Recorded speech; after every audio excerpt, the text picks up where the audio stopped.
A very good evening and welcome to this Sunday's edition of Weekend Primetime News. I'm Arundhati Mudanayaka. First, a look at the stories making headlines tonight.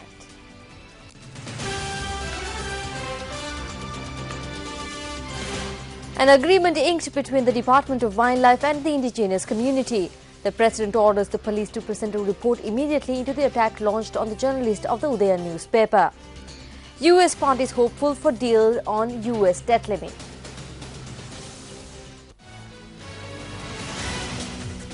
And the stories on detail.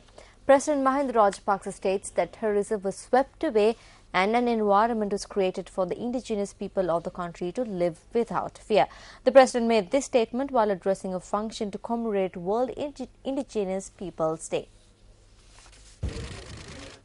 A warm welcome was extended to the President, who was the chief guest at the World Indigenous Peoples Day festival, which was held at the Salativ beach in Vakare. The President also visited an exhibition at the festival.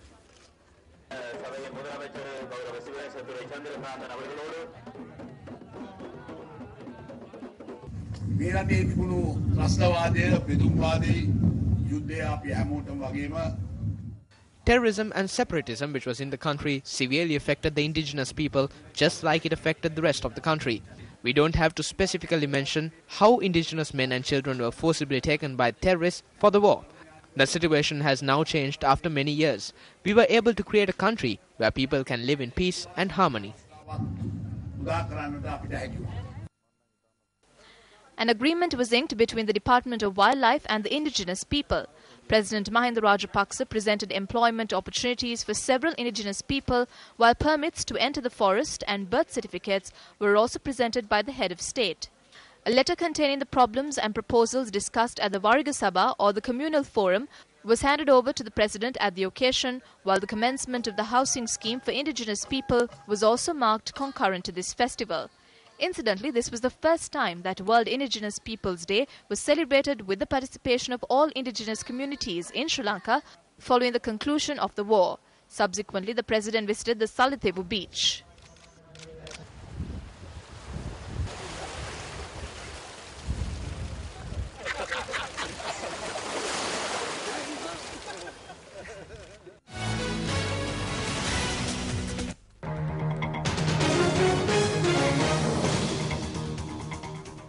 Let's now cross over to Ramesh Rugal Bandara, who has filed a special report on the US debt crisis.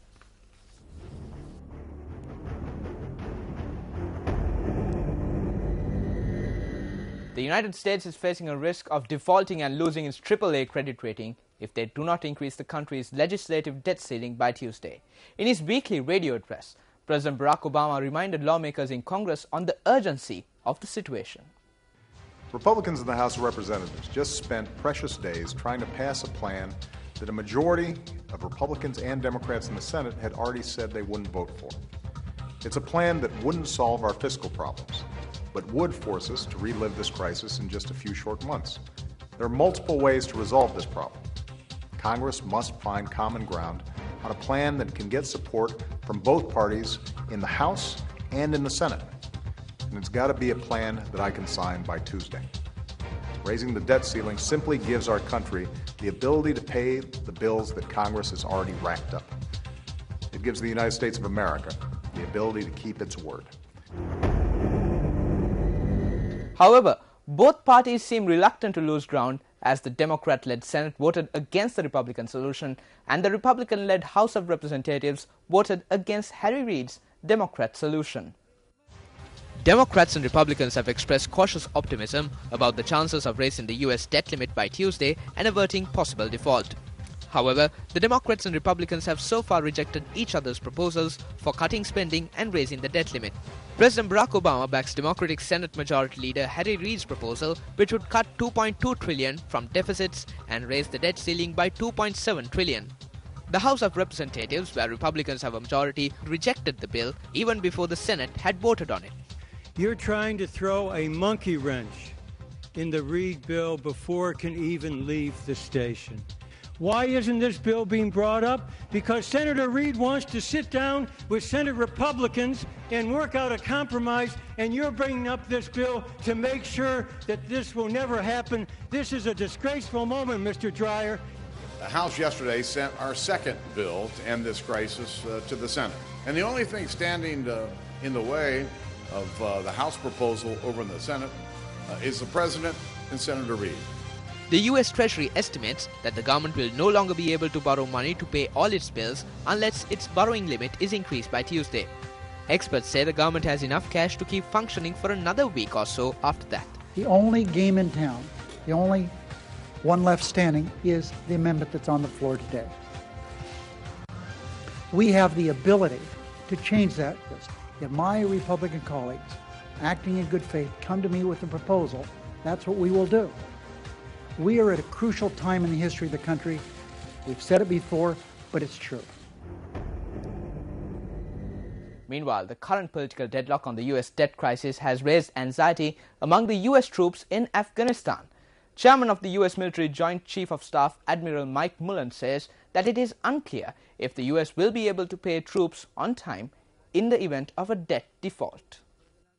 Chairman of the US Military's Joint Chiefs of Staff, Admiral Mike Mullen, says that the Pentagon officials are working hard to plan for a potential default, but cautioned that the circumstances are extraordinary.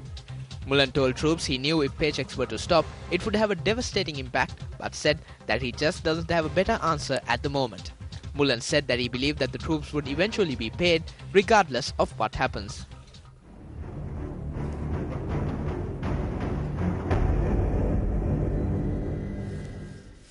United National Party parliamentarian attorney-at-law Sujiva Senasinghe states that co-deputy leader of the party, Karu Jayasuriya, has been vested with the responsibility of strengthening the party. Parliamentarian Sujiva Senasinghe made this statement at a religious ceremony held in Hokandara today. The foundation stone was laid for the construction of a building at the Sri Bodhivardhana Viharaya in the Avarihena area in Hokandara.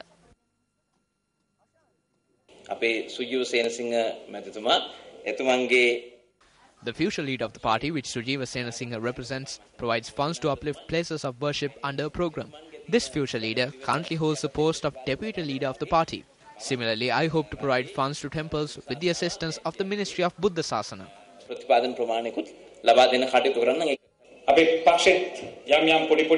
Currently, our party is faced with several minor issues. There should be a strong opposition in every country in order to guide the ruling party. Therefore, we have vested Karu Jayasuriya, who is a good leader, with the duty of strengthening the future activities of our party and to provide the assistance the party needs to secure victory. With the blessings of the Mahasangha, we hope to produce political leaders which this country can be proud of in the future.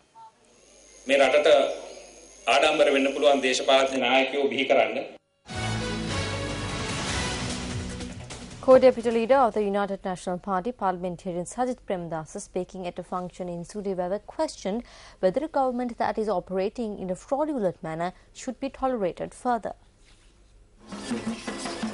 Savings accounts were presented to 85 children in the Sampatgam area in Sudiveva under the patronage of co-deputy leader of the United National Party, parliamentarian Sajith Premadasa. Frauds and robberies are taking place across the country under the sponsorship of the government. They brag heavily that flyovers are being constructed in our country. There is no government in world history which has allocated such a massive amount of money to construct a flyover. Should such a government which operates based on frauds and lies be tolerated? At a time when all of you are dedicated towards victory for the United National Party, I would like to state that I will also dedicate my life to travel to every nook and cranny of the country and create a green era in this country.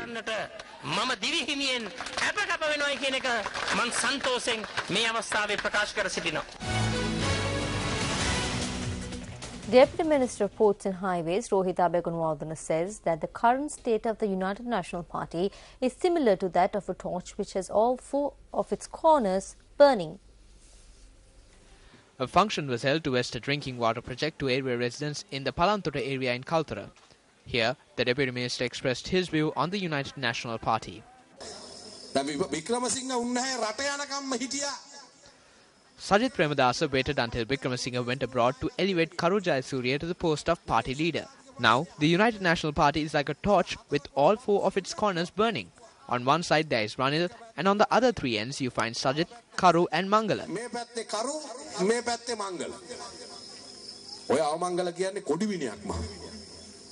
ඔය මිනිහා අපේ පක්ෂේ ඉන්නකම් අපේ පක්ෂේ ඉන්නකම් ඔක කොඩි විනියක් පෑගුණා වගේ තමයි. He was a curse when he was in our party. When he was in our party, he was with us. However, he is a curse. We gave the curse to the other side, and now he is a curse there too.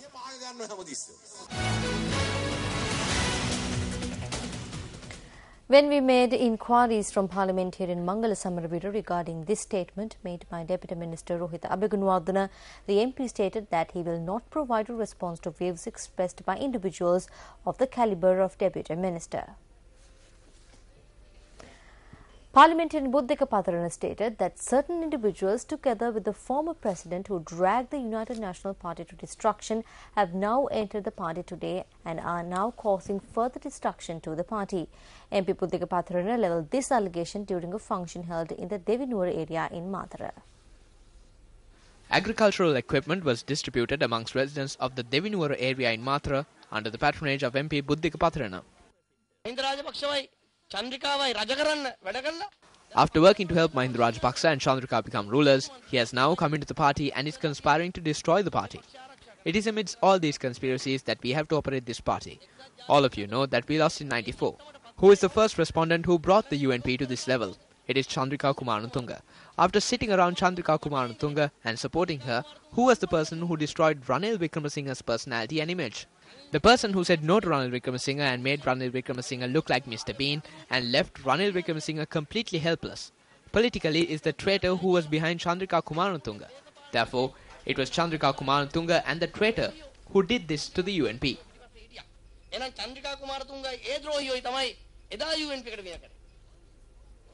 Buddhika Patharana also expressed these views. Despite what anybody said, it will be Sajith Premadasa from the United National Party who will be the next person to sit on the chair of the president. Sajith Premadasa's government is a government which will once again identify the hunger, pain and suffering of the small man. It will be a government which will fulfill the expectations of the small man. As the first step, we will appoint Karu Jayasuriya to resurrect this party. He left the party once after he tried to change the mechanism of the current party through an uprising but couldn't. But he did not take up the membership of the Sri Lanka Freedom Party.